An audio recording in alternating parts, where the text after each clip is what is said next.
Thank you for joining today's webinar. We are ready to begin. Today's webinar is eligible for 1 contact hour. Sigma Theta Tau International Honor Society of Nursing is accredited as a provider of nursing continuing professional development by the American Nurses Credentialing Center's Commission on Accreditation. The planning committee members and speakers have disclosed no relevant financial relationships. To receive contact hours for this NCPD session, participants are required to attend the webinar and log into our learning management system to complete an evaluation form. Information on how to access this will be emailed to all attendees approximately 1 week after the webinar. This webinar is being recorded and will be available via the Sigma repository within a few business days of recording. Following the presentation, if we have time, we will have a time for question and answers. You'll see on your Zoom webinar control panel that you can send a message through the Q&A feature. This is where you can type in any question you'd like to pose to the presenters. Be sure to hit send so the message makes it to us. Please use the Q&A for questions and the chat feature to interact with other participants. We'd like to thank our speakers for sharing their expertise with us today. Our speakers today are Jess Sansbury, Tony Butterworth, Nikki Sambini, Dr. Liz Walsh, and Joanne Bazinke. Jess is a registered adult and mental health nurse that has a passion for enhancing and broadening the strategic leadership opportunities available to students and early career nurses. Jess has encouraged collaborative work across many forums, challenging hierarchy and ways of working. She chairs the UK Clinical Supervision Subject Expert Group at the Florence Nightingale Foundation. You can find Jess on Twitter at Jess L. Sansbury or Instagram at NHSJess. Tony is one of UK's leading nurse academics. He has researched and published extensively on clinical supervision, the development of clinical academic careers for nurses and community psychiatry. His work has been recognized through fellowship of Royal Academy of Medical Sciences, the Royal College of Nursing, the Royal College of Psychiatrics, and the Queen Nursing Institute. He has been a university professor, dean, and pro-vice chancellor, and an NHS chief executive. Although retired from full-time employment, he remains active in research and education. Nikki Simbani is a lecturer and professional lead in mental health nursing with expertise in acute mental health nursing in the UK. Her teaching experience is both pre and post registration nursing programs. Nikki is a doctoral researcher whose thesis is on clinical supervision in acute inpatient mental health wards using a constructive grounded theory approach. She has developed clinical supervision groups using a solution-focused model in the pre-registration nursing program. Since qualifying in 1995, Dr. Liz Walsh has worked as a clinician, academic, researcher, and practice developer.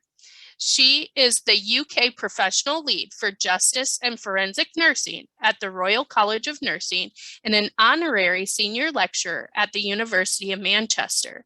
Liz's expertise centers on the use of reflection and clinical supervision to promote effective practice and professional development for nurses working in custodial settings.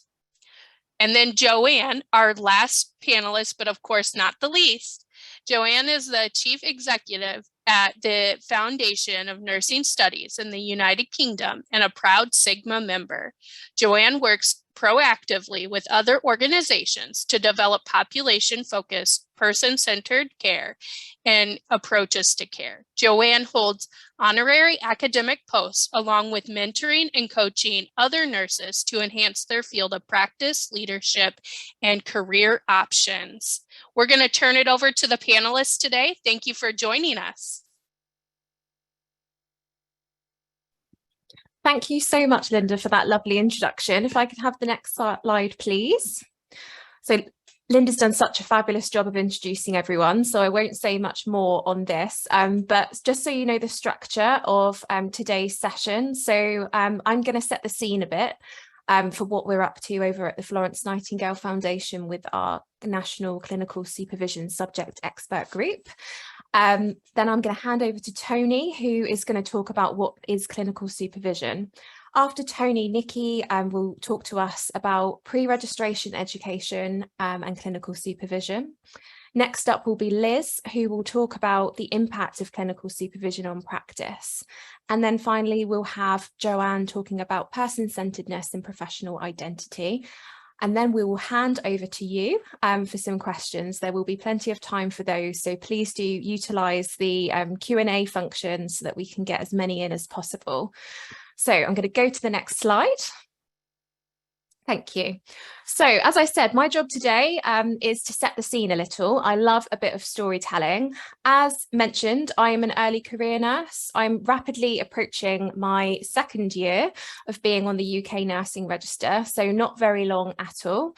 It was actually while I was a student nurse that my journey collided with the work of the Florence Nightingale Foundation. It was during the first wave of the coronavirus pandemic. I was scrolling through Twitter after a shift and came across a tweet from a registered adult nurse.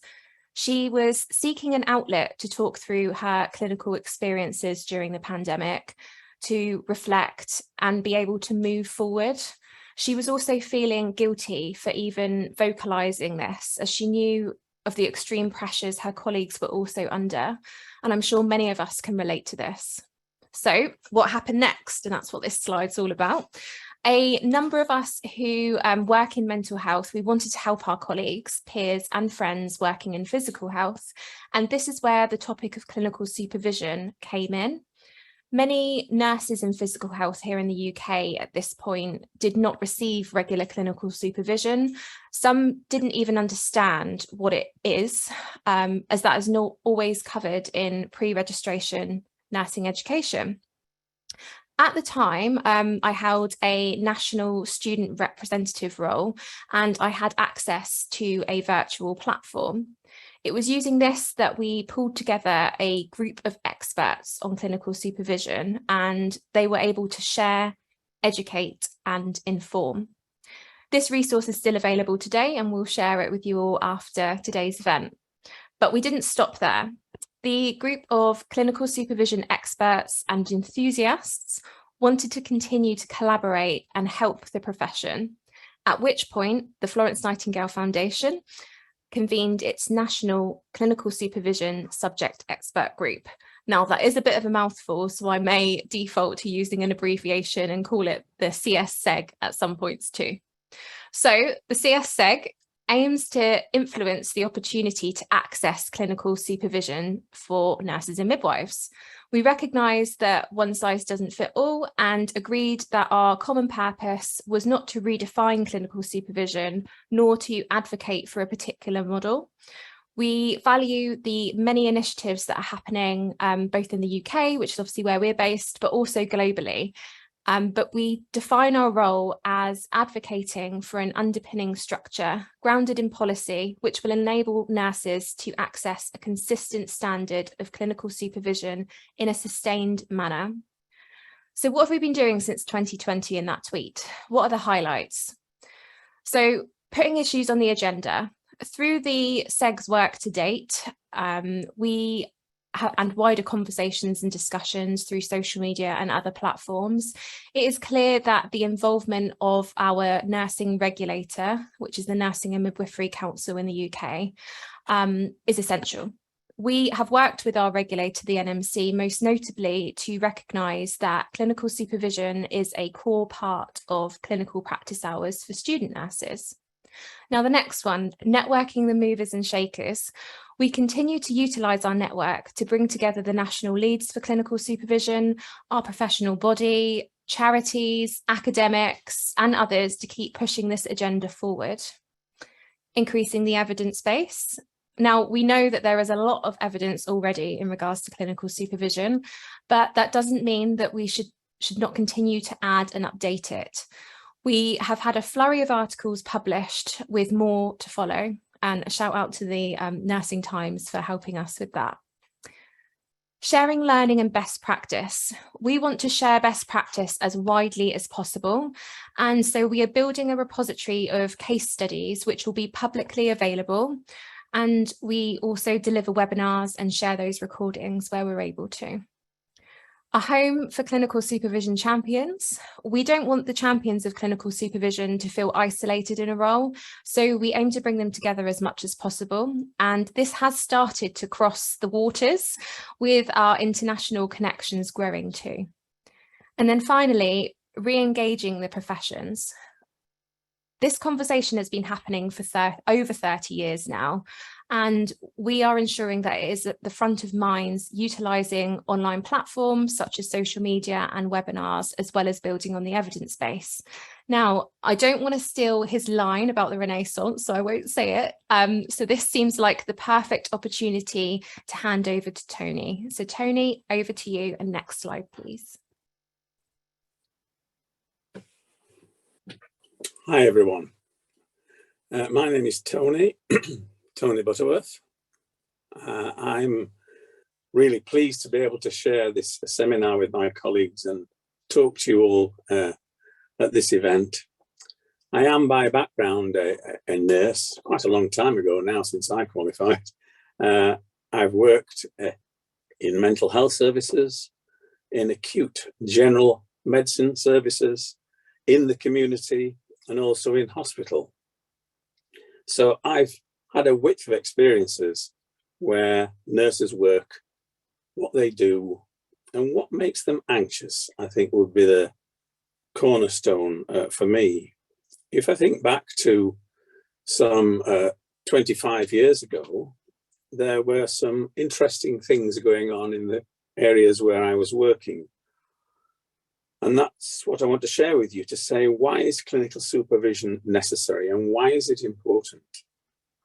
My first employment was in a large mental hospital which was closing, and the residents were returning to the community. They were learning new skills to live on a day-to-day basis, and it was quite a difficult time really for them, from institutional care to community care.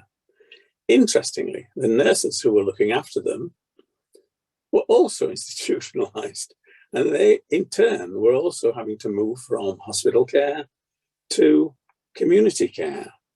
It was uncertain, it was anxiety provoking, it was difficult.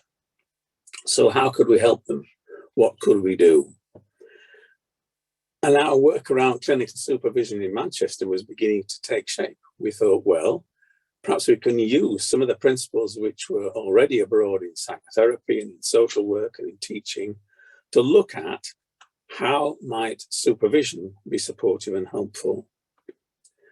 A little further down the line, some 10 years later probably, I was working in community settings in Manchester with the growing number of young men who were beginning to die from HIV and AIDS.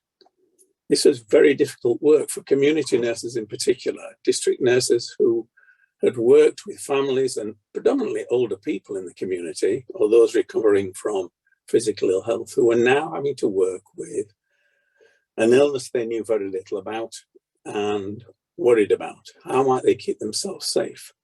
What could they do to make a difference? They came to us at our university to say, so how might you help us? And one of the things we thought about, again, was clinical supervision.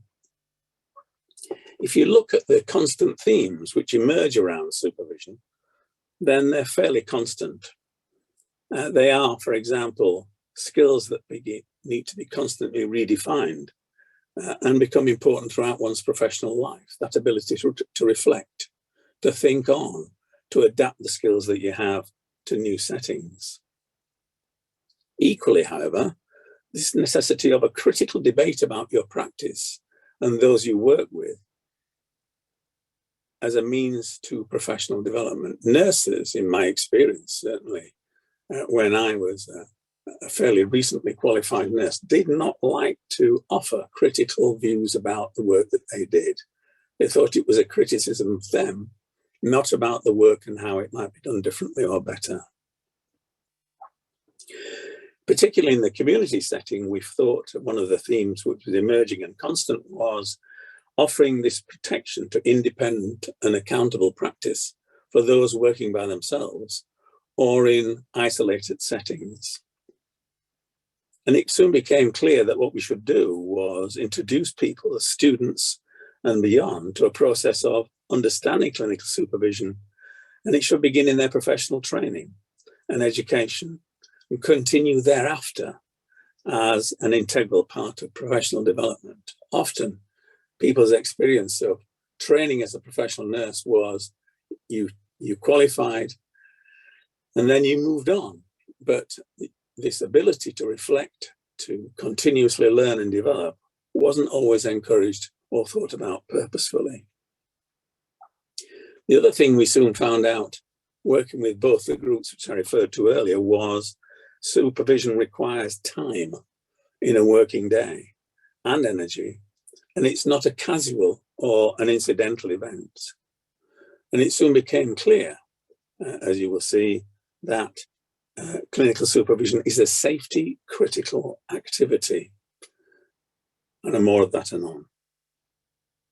So there are some principles which underlie clinical supervision, and we learned a lot from other professions, as I've already mentioned. So I'd like to go, if I might, to the next slide, which shows you a nice triangle of activities.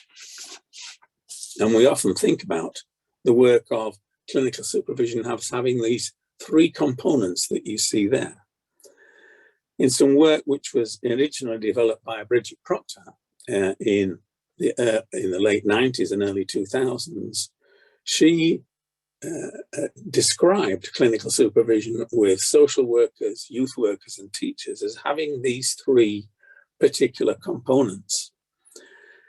The normative component, which is to the bottom right, those things that deal with practice dilemmas, standards, and accountability. The way we do things here, as some people call it. If you look at the bottom left corner, you'll see there's the formative component, that which talks about reflecting on practice and learning from experience. In the top of the triangle, which has become increasingly important in the current times, and that is talking about restorative clinical supervision, that personal reflection, mitigation of stress, and particularly now, during these difficult times with COVID that are being felt across the world, and the work of nurses working in the most challenging of environments. They look after others, give of themselves, but often, sometimes get little in return. So I think that the model that I proposed there, which was developed by Proctor, we corralled her into saying, so how can nurses use the work that you've done in other areas? And she said, develop your own. If you want to use the three triangles, then please do. They seem common sense. But over time, the profession of nursing will itself develop its own models of clinical supervision. So if you look at the usual content of clinical supervision and what goes on, it's those three things that you see there. Talking about practice, reflecting on work which may have caused stress or distress, reflecting on experiences which have been held, not to find the absolute answers, but to share with others who have experience and can help you think perhaps differently about the work that's been going on. Since the 90s, there's been quite a little bit of research in the United Kingdom, certainly, and in Australia, which says something about clinical supervision. When people experience clinical supervision, it's popular, and people say, how did we manage without it before? Some research which says if you offer clinical supervision to people in practice, it may actually have an effect on patient outcome. We were working for a significant period of time with people who had long-standing, serious and enduring mental illness like schizophrenia.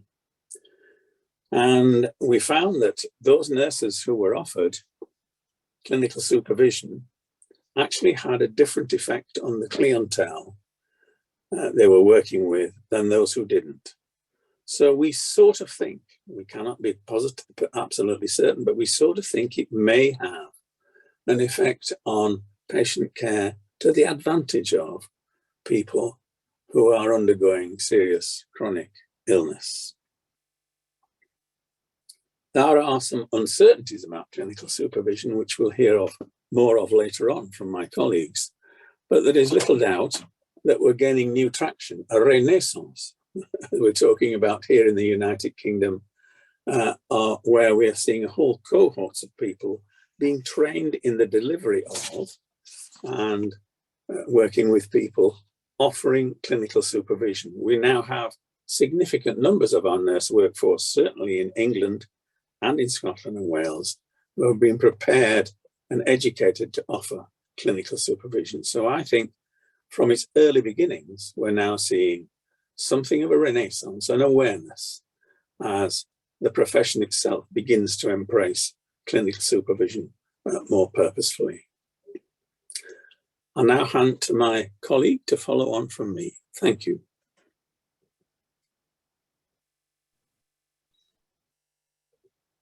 Hello all. I nearly said good evening, but then I realized that the time is different. Right, I'm going to share with you how we successfully implemented clinical supervision in our pre-registration nursing program.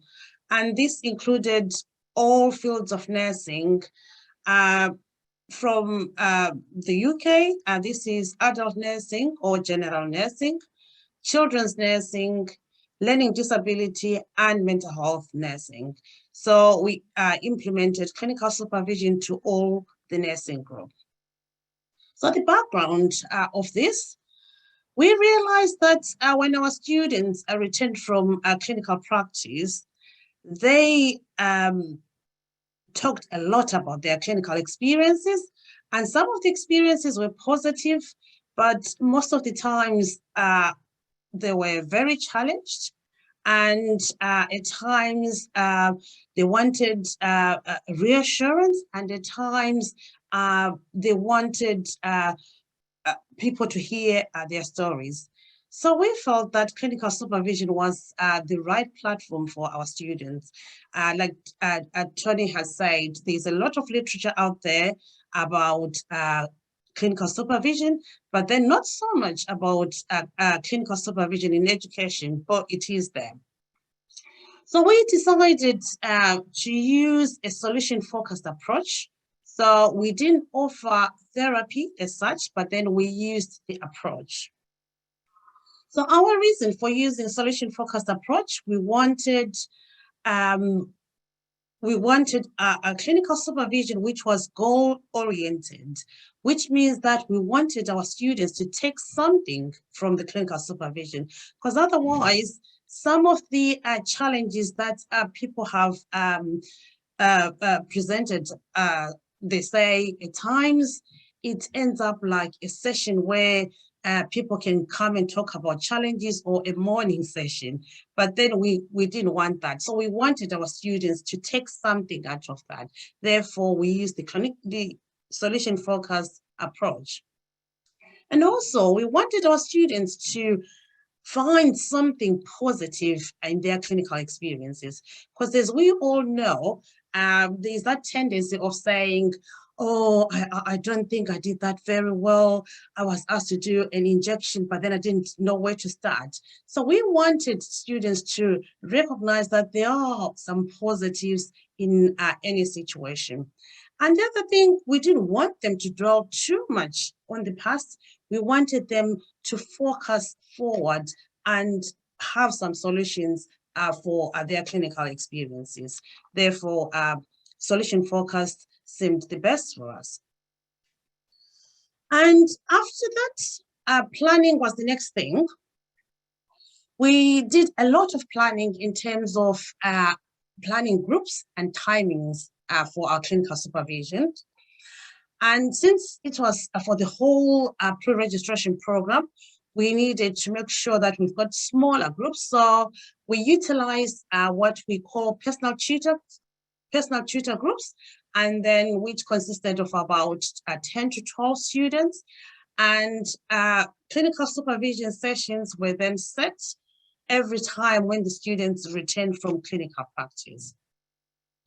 And the other important point was we needed to train our academics to be supervisors. So we did that through our workshops and meetings, and just to make sure that they understood their role.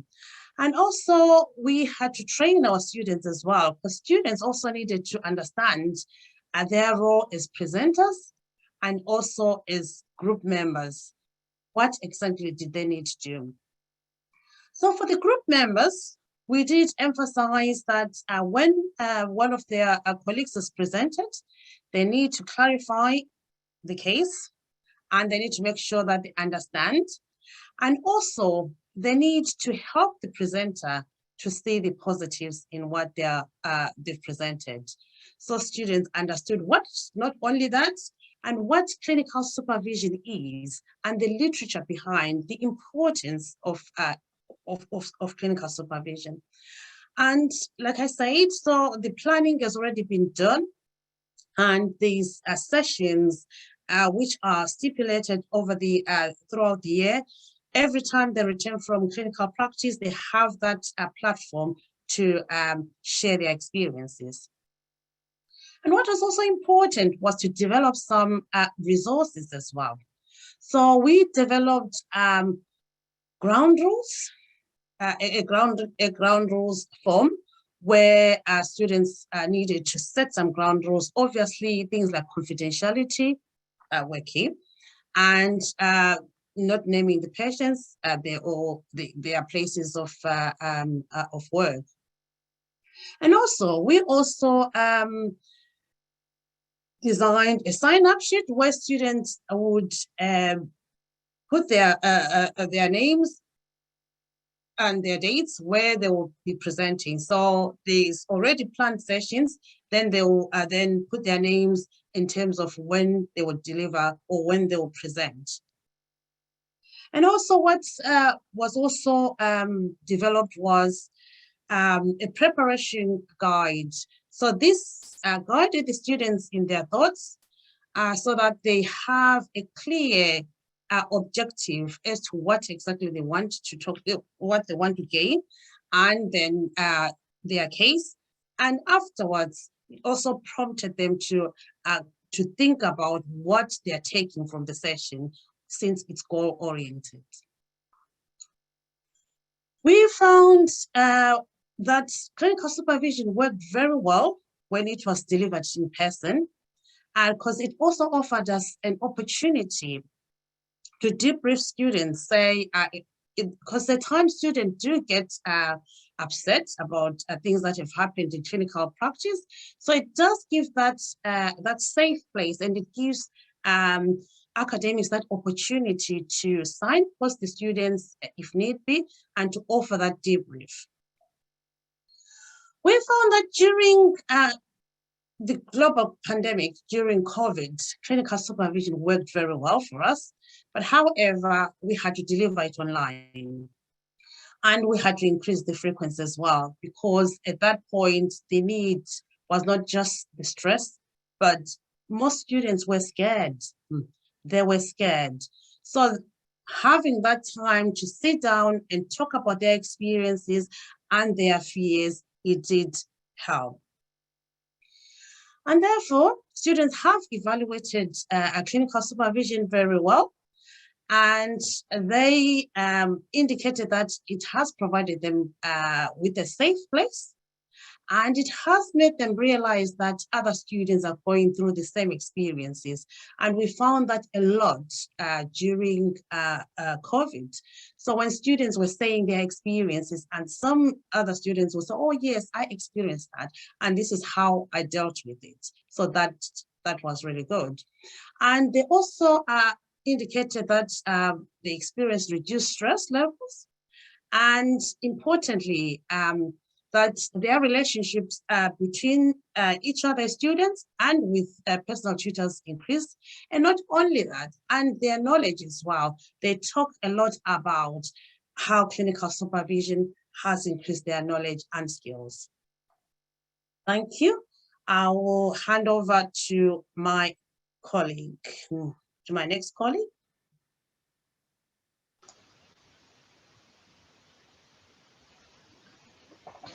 Good evening, everybody. It's an absolute pleasure to be with you this evening.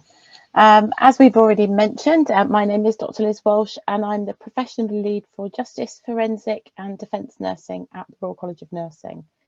I'm a registered adult nurse, and I've worked in and around criminal justice in a variety of roles as a clinician, academic, researcher, practice developer, and more recently as an inspector. And now I'm at the Royal College of Nursing.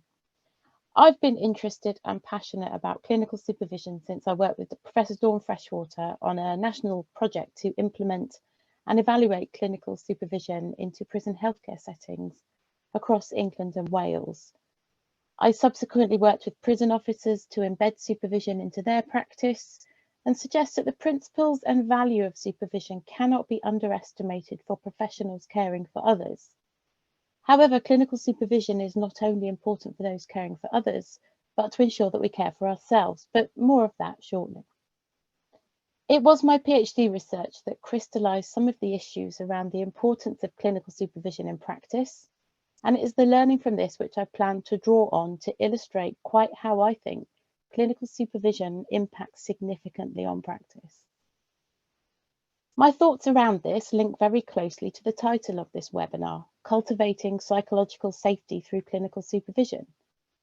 In my experience, without well-supported clinicians who feel safe, practice can become stagnant, routine, and mundane, where people seek to remain in their comfortable space and are not supported to be creative or to develop. If we return to the three functions of supervision that Tony mentioned earlier, the restorative, normative, and formative aspects of it, we can see that all three enable the practitioner to develop both themselves, their practice, and more importantly, the environment in which they're working. By considering the normative function of supervision, we consider the quality of practice and reflect on standards and working practices, the way we do things. In exploring the formative function during supervision, we consider areas for professional growth through education, self-awareness, and learning from experience. But a particular interest to me and my own research journey is the way in which practitioners utilise and indeed often rely heavily on the restorative function of supervision. It is used as a space to support mental well-being by preventing stress and burnout. I spent my doctoral studies exploring the emotional labour of prison nurses, which was inspired by my own experiences as a prison nurse, being quizzed by colleagues outside of the criminal justice system on quite how I managed to care for prisoners, some of whom had committed serious offences. It was an exploration of this which led me to consider that it is in fact emotional labour that nurses engage in, where the what I want to do, that is my own true authentic self, is at odds with the what I ought to do and what is expected of me as a professional. The resulting internal dissonance is stressful and can have significant impact on the nurse. Consider nurses outside of prison and you will note that there are sometimes occasions where this is no different. Working with people and engaging in professional relationships with patients can be stressful when there are expectations from both the patient, the profession, and the organisation in which you work, but also yourself. I explored the management of emotional labour through providing clinical supervision to prison nurses who participated in my research. It became clear that through supervision, nurses felt more able to manage their emotional labour as we explored it in depth during the supervisory relationship. Over the period I worked with these nurses, I noticed how they seemed to develop their emotional intelligence as they became more aware of their responses and reactions to challenging and difficult situations. In my experience implementing supervision in many areas over the last 10 years, it is the restorative, supportive function of supervision that often takes priority for the supervisee. And indeed, once people are feeling supportive and restored, we have a more fertile ground for learning and considering the development of one's own nursing practice in more depth. So, as you can see from my experience and work, engaging in supervision helps people to manage their emotional labour through developing emotional intelligence and being more able to flex and work with the feelings they experience.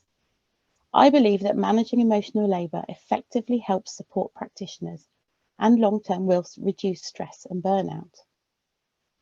This will then mean that nursing practice can be developed, reflected on, learned from, and indeed allow for creativity and professional development. Thus, the significant impact of clinical supervision on practice and its development. So I use this photograph to leave you with one key message. This was taken out of the aeroplane on my return from the Royal College of Nursing's annual congress a few weeks ago. It was a calm picture. I think it's a beautiful picture, but I use it to leave you with this message. So once you're told where the emergency exits are at the beginning of a flight, cabin staff will go on to tell you what will happen if the cabin pressure fails or if oxygen is required. Masks will drop from the panel above your head. Please make sure you fit your own mask before you assist others.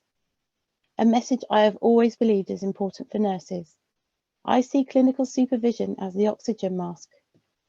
And interestingly, Tony mentioned earlier about supervision being a safety critical activity, much like putting on an oxygen mask, I suggest. So suffice to say, you need to make sure you're looking after yourself before you can begin to think about looking after others. So if you'd like to continue the conversation with me, you can find me on Twitter at Dr. Liz Walsh, or have a look at the UK Royal College of Nursing website and you can find me there. Thank you. I'll hand over to my colleague.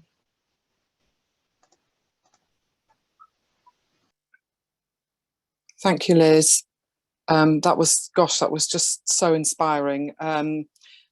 I too was at RCN Congress this year, and it's the first time we've met face to face in nearly 3 years, and it was a highly emotive week, but a very deep learning week for me. So yeah, perhaps we should get together and have a chat.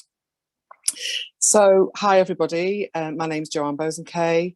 I am a Sigma member and I'm a very proud Sigma member, and it's fantastic to be with you all today.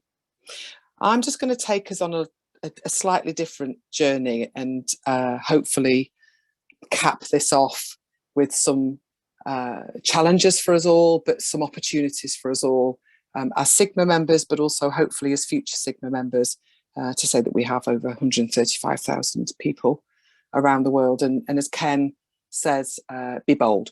So I'm going to be bold.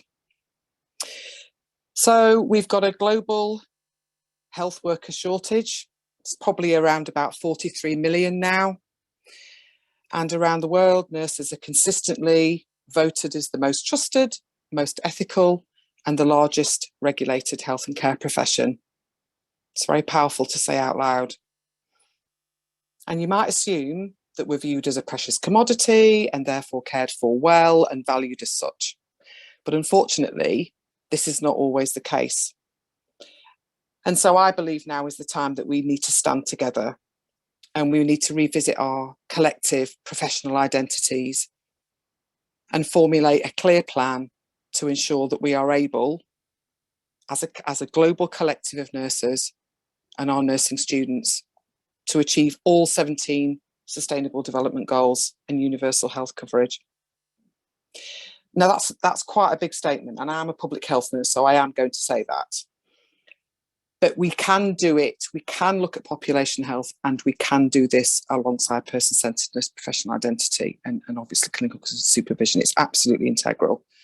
And over the last 3 years since I came out of government and came into the charity sector and joined Sigma, I've made it my business to get behind what I see and what I really think about nursing.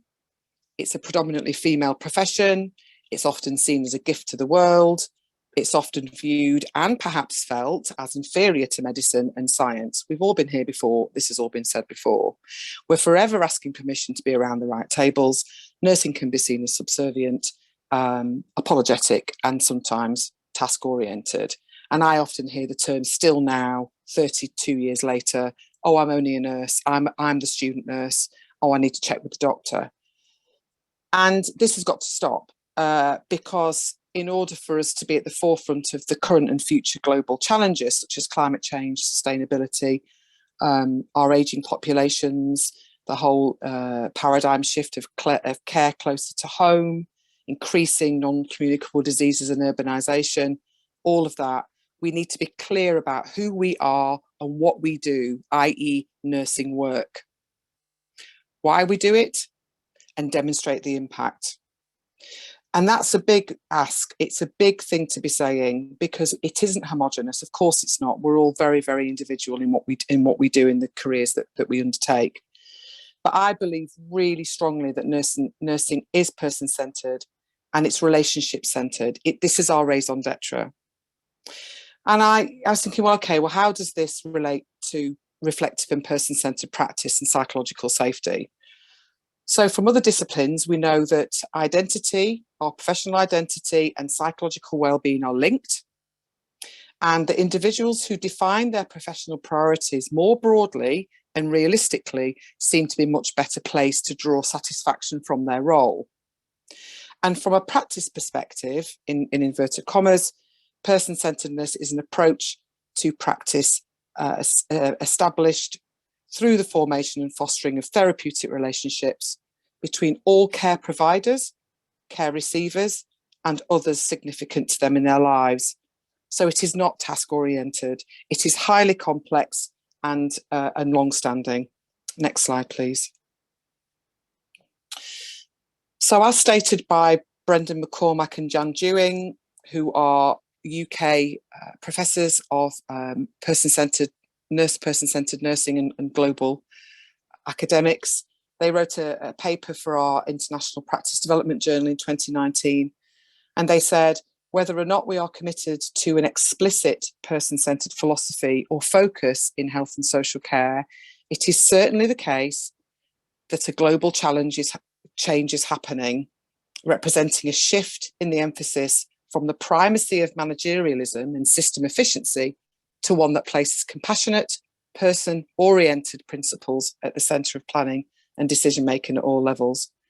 And in such a global context, there's an obvious need for health and social care education programmes, specifically to plan strategically for a workforce that's ready to respond. And so therefore education curricula need to be innovative and proactive in developing the workforce. And I've seen already some comments in our chat box and some questions from our undergraduates about, their experience of clinical supervision and reflective practice throughout their studies. And we hear it all the time in the UK from our newly registered nursing workforce, up to the kind of first 3 years and beyond, who just feel lost at times. But I think in order to be person-centred, we've got to stand together and challenge the status quo. We've still got hierarchies. We still have traditional teaching and learning methodologies. And we've got to start to establish and celebrate our shared values, shared experiences, and the impact of nursing work on ourselves as well as our communities. And Liz has just touched on that before around emotional toil, emotional well-being. And everybody needs psychological safety. It's integral. Psychological safety is integral to, it's a component of person-centeredness. And I just think we need to start a revolution. Next slide, please. So how do we ensure that our future generations of nurses are able to lead teams and organisations in a person-centred way, i.e. a reflective way and a confident and compassionate way? So firstly, it's all about compassionate leadership. It's quite a contemporary model developed by Professor Michael West in the UK, advocated by the King's Fund, and it's gradually been adopted by the system in the UK. This is a huge tanker that needs to be turned around, and it may well take a generation, but it started, and it started by somebody who has spent 40 years in the field of workforce and organisational development, who understands what compassionate leadership is and who demonstrates it and lives by his own values every day. And I urge you to connect with Michael if you don't know who he is. But I just think we need to go a step further and consider what person-centred leadership can bring to the system, because person-centred leadership, I believe, is one step on from compassionate leadership. It's not patient-centred, it's not personalised, it's person-centred. So is this our ultimate goal, for us to be looking at persons and all of us being an equal part of that care journey? Secondly, we need education. So I believe we have a responsibility to reassess our approach to learning, as I've said before, education and development. It's across the life course and it's across the whole workforce, and it's got to be. And it's not ours alone to address. We need whole systems approaches. We need to focus on wellbeing as the overarching principle. And I think we need to launch ourselves into this 4th generation evaluation, which is so exciting for me because I was unaware of it for many, many years working in public health when we were evaluating programs in a very traditional way. And 4th generation evaluation, it points more towards a responsive, democratic, participatory evaluation model. It enables respondents and users and stakeholders and others to gain insight, influence, and more importantly, to share in the decision-making processes in their own terms, thereby promoting a right to self-determination, which is what person-centeredness ultimately is. And then finally, we need time. And we've got to develop systems of regular reflective and reflective practice, but also reflective or clinical supervision. Because if we do not stand together and demand this as part of our professional work, as part of nursing work, then how are we going to progress as a profession, and how are we going to lead globally, as I said right at the very beginning of the slides? And I believe things are starting to change. It's starting to change through this amazing group of like-minded colleagues in our clinical supervision subject expert group in the UK. We've got over 135,000 Sigma members across the globe. And with the work that Sigma's leading already on professional identity and where that's going to take us, well, if we can link these two together, I think it will be really, really, really powerful. So that's me. Thank you so much for your time, and I will go over back to Jess now so that we can take some questions. Thank you. Brilliant. Thanks so much, Joanne. So thank you so much to my fellow panelists for delivering today's webinar. It's, as always, an absolute pleasure to share a screen with you all. And of course, thank you to Sigma for hosting us and our lovely audience for joining us as well. So before I go over for some questions, I'd just like to remind you all, we've got a website and our social media handles are there as well, but I'm sure they'll be circulated after today's event too. But we are calling on nurses and midwives to get involved with this critical piece of work to enhance the psychological safety of the nursing profession. The Florence Nightingale Foundation Clinical Supervision Subject Expert Group continues to seek input from any individuals or organisations considering themselves to have a passion for clinical supervision and a desire to drive this agenda forward collaboratively.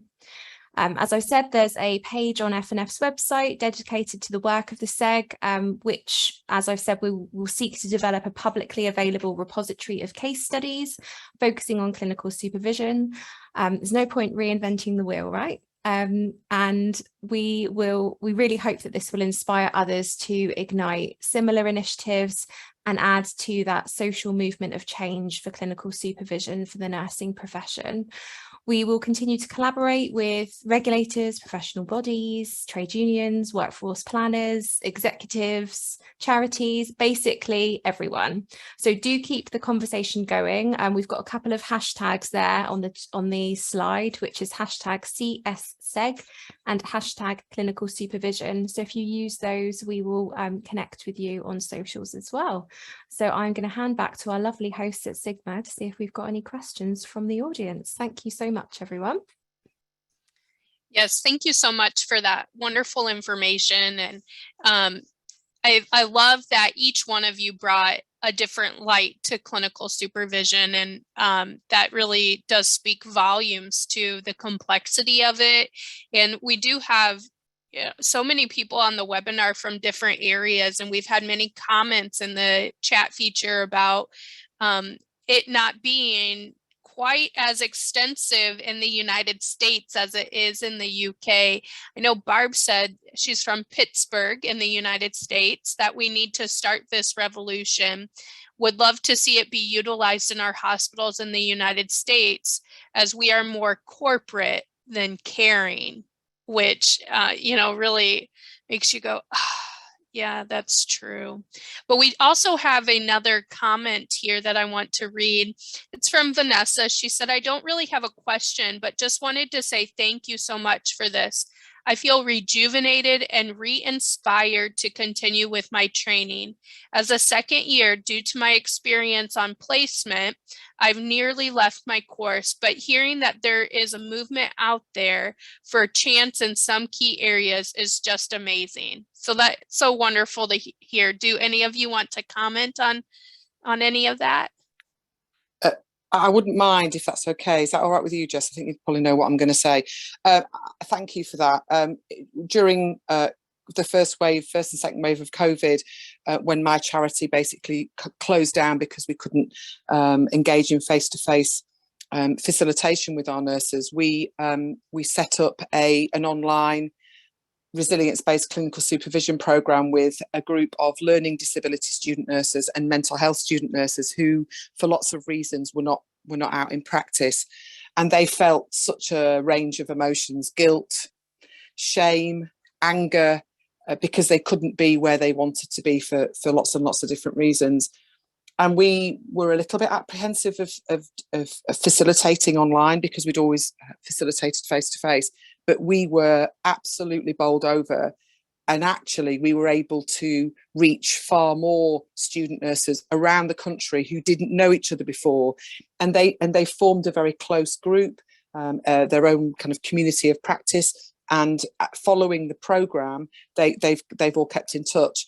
And so for me, it was a couple of hours a week for, say, 6 weeks, and then what we were doing, we were looking for interested student nurses who wanted to become facilitators themselves.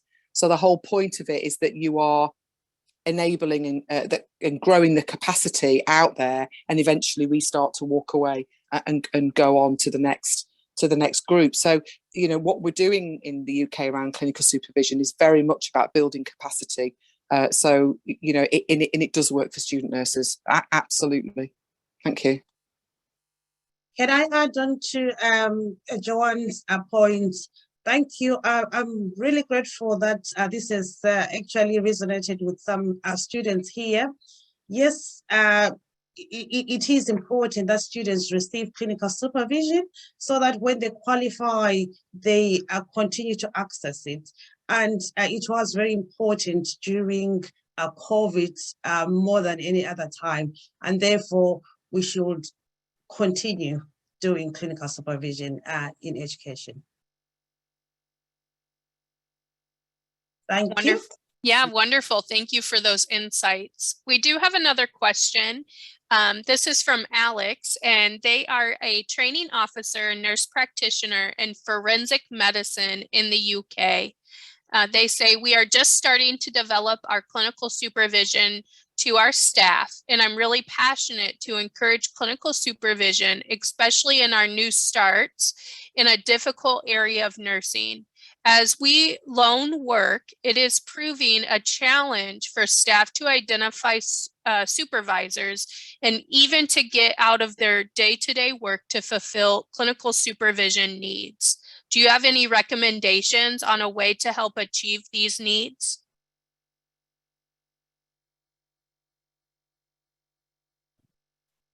Liz, can I default to you because of where the questions come from? Is that all right? Yeah, I was going to say I'm happy to think that. I was just looking to see where it was written down so I could have another read in there. So this speaks to me around the importance of making time, and we know that making time is really hard. So when I've implemented supervision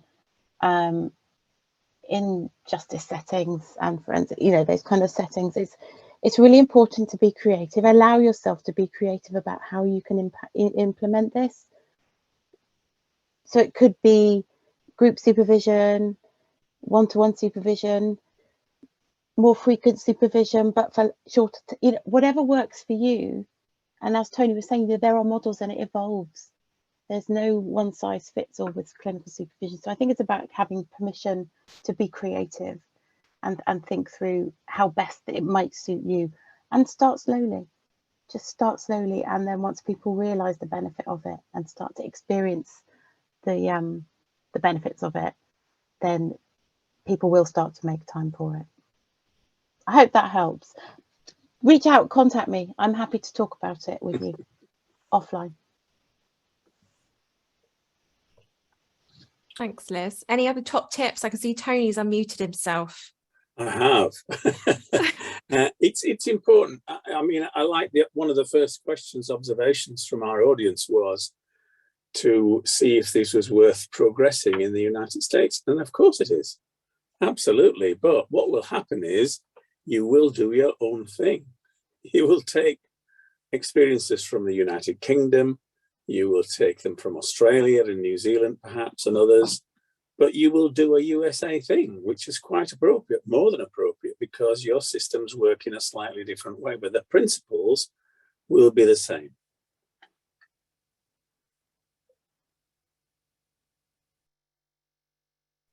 Lovely. Thanks, Tony. Any other top tips before I hand back to Linda, team? I think they're okay. Okay, Linda, back to you. Yeah, there's so much coming into the chat, so I'm just trying to make sure that I capture everything. But in regards to questions, I don't think we have any more specific questions, but rather just a really healthy dialogue of conversation happening in the chat feature, which is wonderful.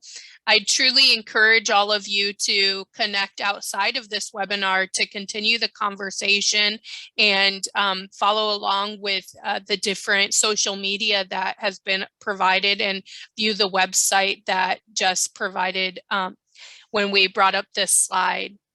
Oh, one more question popped up. Do you think we can sneak it in? If we Let's do it. All right. Clinical supervision is crucial for fostering a safe, innovative nurse. What would you suggest dealing with, quote unquote, traditional instructors who believe in, quote unquote, feeling the stress and not being successful in creating a safe environment? So that's a heavy one. Joanne, I think you have something to say. Oh, I think you've just hit the nail on the head. It's made me sweat a little bit, that one. Yeah, well, that's workplace culture, isn't it? So we're doing quite a lot of work in the UK around trying to address workplace culture head on, i.e. what's it like to work around here? And the work that we do does that. And unfortunately, it's not a quick fix, and it takes some guts actually by everybody involved to just unzip themselves and let go and be within a space that's hasn't got boundaries around it, i.e. kind of transactional teaching boundaries. And so for all of us, psychological safety, which is where we started this conversation, is absolutely paramount to build at the beginning in order to trust each other. You need to have trust. You need to make sure that you're not trying to you know, get one over on each other or whatever. I mean, you know, it's all normal kind of groupthink stuff that you have to acknowledge and be aware of. But it's just having that opportunity to be you, to be you. Who are you? What do you stand for? Why do you come to work? What is your why? Why are you a nurse? Why are you a manager? You know, and so actually having some quality time together away from an environment that you probably work in together every day is unbelievably powerful. And if you can construct some safety around that, and we call it a safe space agreement, where everybody agrees the behaviours and, you know, what's appropriate to go on. And if you revisit it regularly, then actually by effect, you're holding each other to account. So there are ways and means around it. And it's not hierarchical. It doesn't have to be hierarchical at all. It just needs to be started by somebody, and then gaining that trust of the group. But there are lots and lots of ways to do it. We've got loads of resources on our website about culture change at work. So, you know, and I think they are appropriate globally. They're not just for the UK. So we'll put that in the resources. I know we're at time, but can I just cheekily add to that? Absolutely. Find your allies as well, especially as someone, you know, as a student and as an early career nurse myself, sometimes those allies weren't in the direct kind of clinical environment that you're working in day to day as well. And you can find it within, you know, the wider organisation, within the profession as a whole as well. So you're not on your own, and you can push against it, but don't try to do it alone. I love that. And I think that's the perfect ending. Don't try to do it alone. That kind of resonates with what each one of you shared in the presentation about, you know, coming together, being a collective group, to really tackle the hard issues and to support each other. So I want to thank you so much for sharing all of this great information with our participants today. We are thankful and grateful that you took the time to share with our audience, and we definitely look forward to hearing more from you in the future. We've enjoyed this webinar, and as a reminder, 1 week from today, you will be emailed the link to the evaluation for you to obtain your nursing continuing professional development certificate. Be sure to check out Sigma's upcoming webinars and resources to support you and your colleagues at sigmanursing.org. Also, previously recorded webinars are freely available on the Sigma repository. Thank you so much for joining us today, and have a wonderful day. Thank you. Bye.